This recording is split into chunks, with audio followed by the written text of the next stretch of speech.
نصيحة. دین نصیحت است. السلام عليكم ورحمة الله وبركاته. هواپیماهای یهودی‌ها تا حال در آسمان غزه پرواز میکنند. بناها را بمباران میکنند، زیربناها را تخریب میکنند و آدمان را میکشند. اما چرا هواپیماهای یهودی در بالای غزه آزادانه پرواز میکنند؟ از نقطه نظر نظامی جواب عادی است. در غزه یگان سیستم دفاع هوایی وجود ندارد.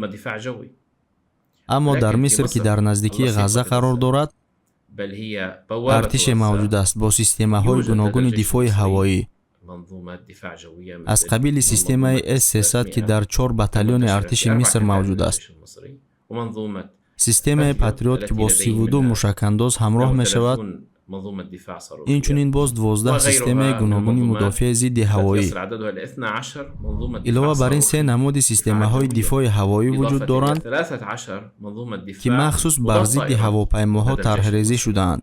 پس وقتی رئیس جمهور مصر کاروان‌های را با بارهای بشردوستانه، غذا و داروری برای ساکنان غزه می‌فرستد، بگذار در برابر آن سیستم‌های دفاع هوایی نیز بفرستد تا آسمان غزه را از هواپیماهای یهودی‌ها پاک کند و مسلمانان را از مرگی که در آنها را هر ساعت تق می‌کند حفظ کند.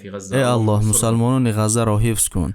اللهم عجل لنا بفرج و آنها نصرت ده. ای الله، به ما راه رهایی را نشان ده. الارض المباركه فلسطین. اللهم امین. السلام علیکم و رحمت الله و برکاته. тамошобинони гиромӣ, агар хоҳед ки наворҳои мо зуд ва бардавом бароянд, пас зер кардани тугмачаи лайкро фаромӯш накунед. албатта дар шабакаи мо обуна шавед ва видеоҳои моро ба дигарон бирасонед, зеро расонанда мисли амалкунанда соҳиби мукофот мегардад.